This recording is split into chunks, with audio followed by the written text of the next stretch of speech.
Well, I don't know if this will be played in the morning or the afternoon, but good day to you. My name is John Roy, and I'm here with Dr. Joe Mason. All right? And this is Mental Health Awareness. Well, it's actually probably going to be done in June, not Mental Health Awareness Month. We're probably going to be playing this in June. So, it's our emphasis on mental health at Pelham Road, but it may not actually happen in the given month that most people recognize. I mean, May kind of recognizes mental health awareness or something. Yes, like I think so. So this may be played in June. But now Dr. Joe comes here as a member of Pelham Road Baptist Church. Her views that she's about to espouse are her own and have nothing to do with her employer, Prisma Health Systems here in Greenville. Okay. So now I know you, and I think the people know you, but just to remind them, you're from North Carolina somewhere, right? Forest City, North Carolina. Okay. Where'd you go to high school? My first 2 years, I went to East Rutherford High School, and my last 2 years, I went to the North Carolina School of Science and Math in Durham. Wow. Yeah.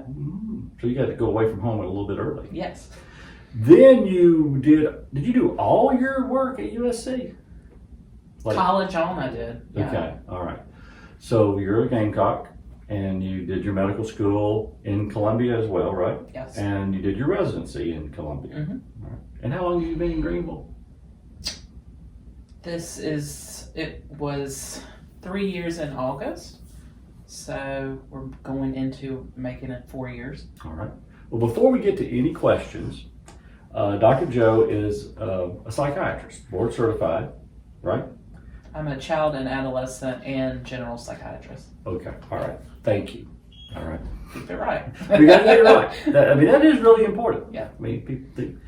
Now, what you and I sort of talked about back and forth in emails was, let's talk about the things that most people deal with. All right. Let's not go way off. Let's just think about the things a lot of folks deal with. Okay. And would I be right to say that depression and anxiety would be like neck and neck in that contest, or is one of them more prevalent than the other?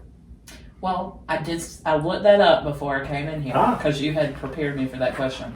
In the United States, anxiety seems to be the top, followed close behind with depression, and then mood disorders, which would include bipolar. Okay. So anxiety and mood are the two big ones here. All right. So why don't we start with anxiety? If we get through enough of it, we'll circle back to depression. Okay?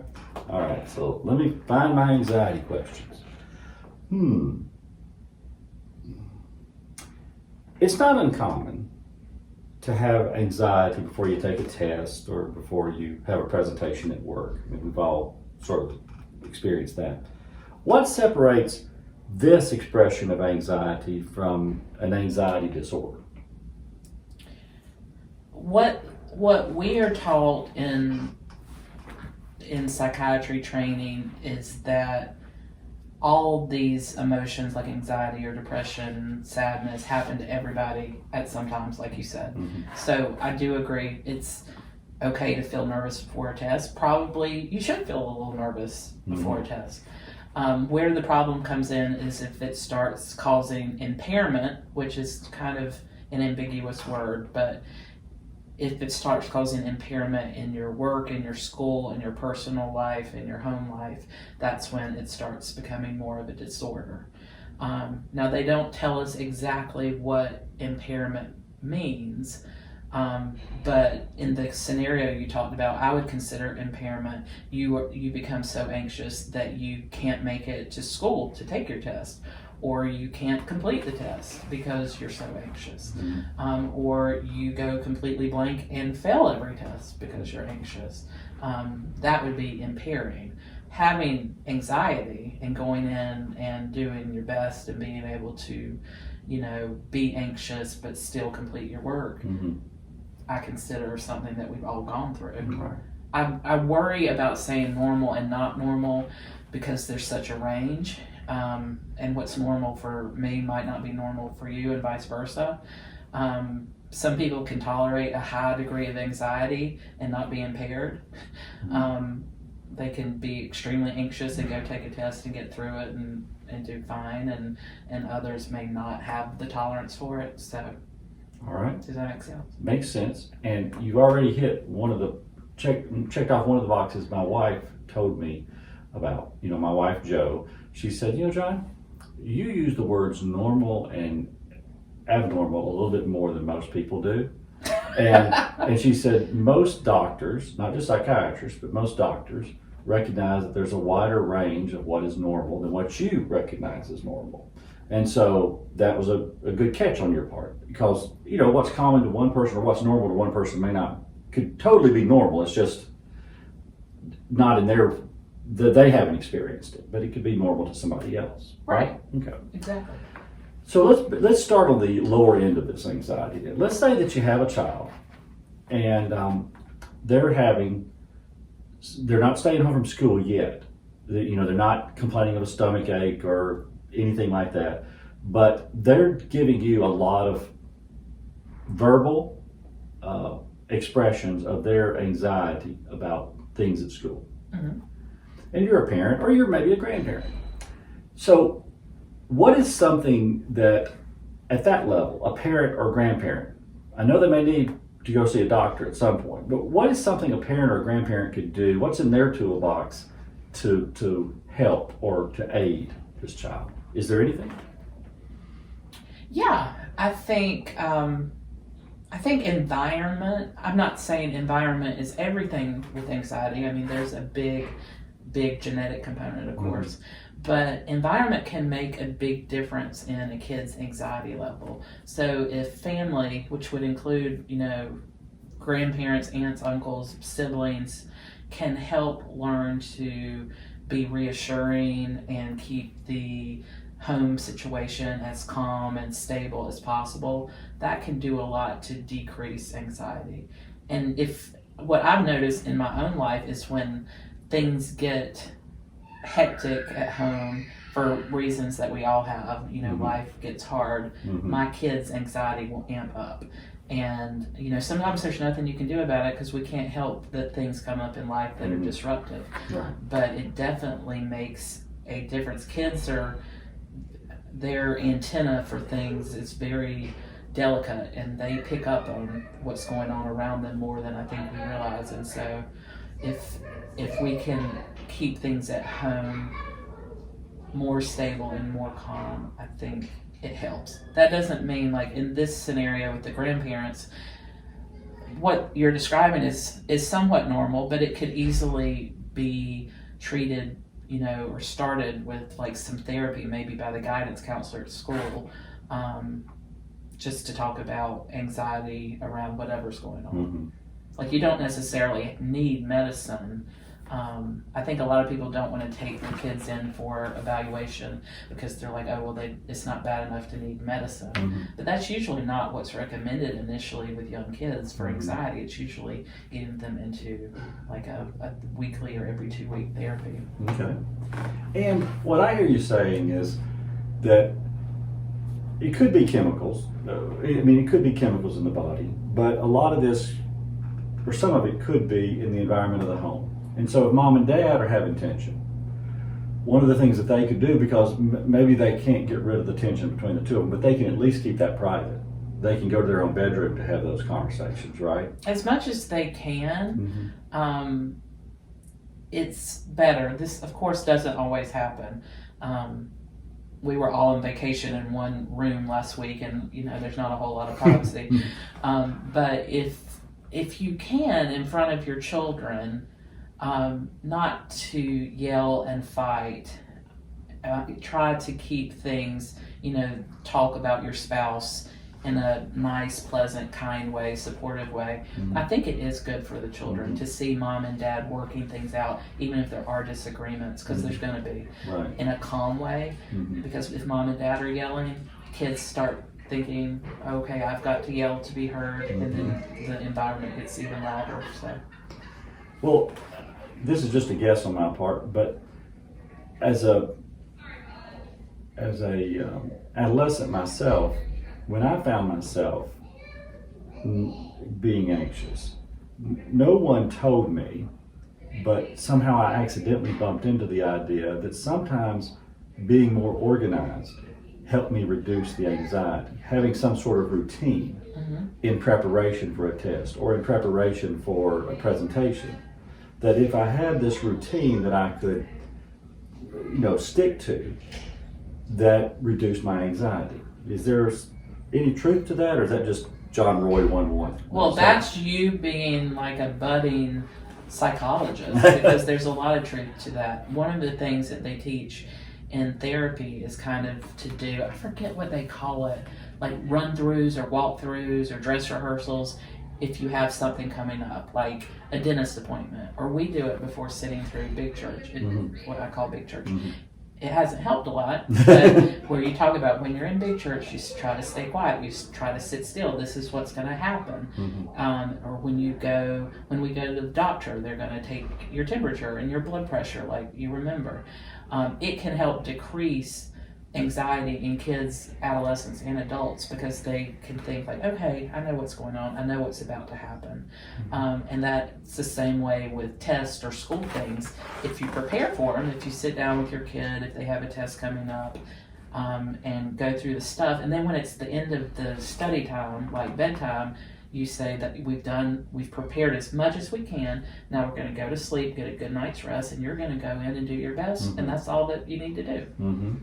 Okay, so that's another tool parents have, is they can create some sort of order or help their child create some sort of order to prepare for the test, or especially like the doctor visit, just sort of saying, these are the things that's going to happen. And so when they start happening, the child goes, yeah, Mom told me about that. I know that was coming.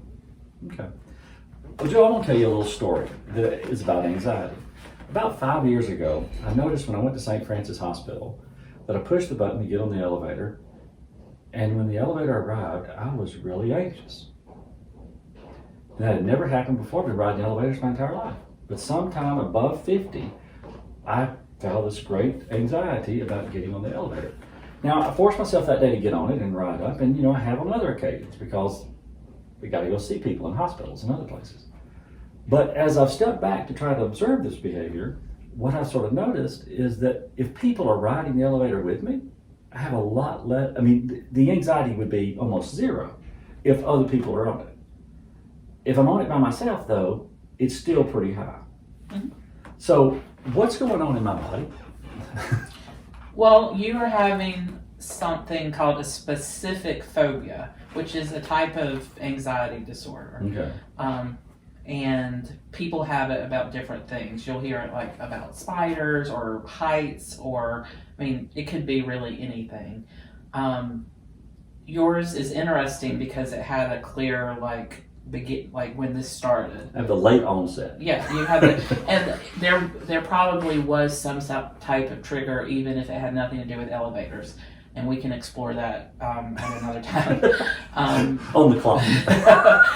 But it is common for people to have that around certain things, and flying is like the most common one. And elevators is also a phobia for a lot of people.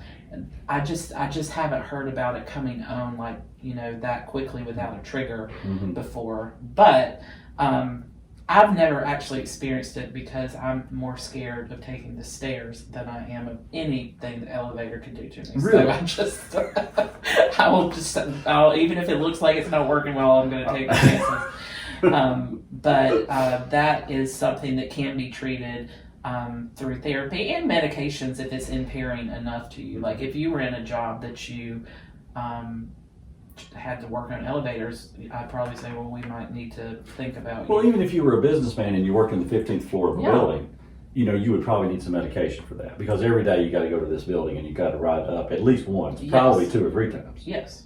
So. But there are therapies that can work on it. Your specific phobia is being in an elevator alone, trapped in an elevator alone. It's not trapped in an elevator with other people. So if you could always have a buddy, that would solve your problem. Yeah. Yeah, but people look at you strange when you say, you want to share an elevator ride? They do. Yeah. They do. They don't like that. I just know. You could say I have a specific phobia. I think they'd run away then. All right. One of the common things that people have is like panic attack. Practically everybody has that, right? Yes. So why don't we talk about that for a moment and distinguish, you could be having some panic issues, but you could have some physiological issues. You could have some real things going on with your heart or your body. So you talk about that for a moment. Yeah. Panic disorder is its own separate thing, and it deals with a person not only having just regular anxiety, but also having episodes where they have extreme panic, feeling like impending doom. And the scary part of it is that it can come along with a lot of physical symptoms that can include like fast heart rate, sweating, dizziness, shortness of breath, heart pounding. And so a lot of people do end up going to the doctor and getting this checked out if it's happened, because it's very scary. Yeah. And I totally support that. I think if it's something that has happened or it does happen to a person, they do probably need to have it checked out by their doctor, or at least mention it to their doctor. And certainly if they're having chest pain or vision issues or extreme shortness of breath that lasts for more than a few minutes, they need to go to the emergency room. If it turns out that they have figured out, like, this is anxiety related, I'm having panic attacks, there are techniques and therapies that people can use to calm down, to relax. Because the good thing about panic attacks is they don't last forever. Mm-hmm. They can last varying periods of time, but usually they'll, get worse for a few minutes, and then you'll start feeling better.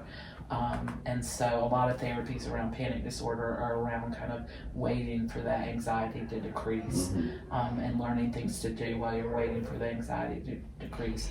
But these are, I do want to say, these are really scary when they happen, and they don't always, it's not like that people who have them are automatically like, oh, this is anxiety. When people describe them to me, they say it felt like I was dying. So it's definitely a big deal. It is. Okay. I got you. I don't know why people talk to me. I'm still amazed that people just talk to me all the time about things. Maybe I got that face that says, I'll listen. Maybe I should have been a bartender. But anyway, one guy was talking to me one day, and he said, my mind just goes to the worst places. And he says, it's gotten to the point where I don't even want to travel anymore, because I always think the worst is going to happen when I travel. And he says, I don't even want to leave my home sometimes. What's going on there? There's several things that could be going on, and I would need to probe him further, probably to dissect exactly what's going on. But it sounds like he has hooked on to an intrusive thought, or maybe a lot of intrusive thoughts. And something I always tell the people that I work with is that we all have, some of us don't notice them, but we all have intrusive thoughts.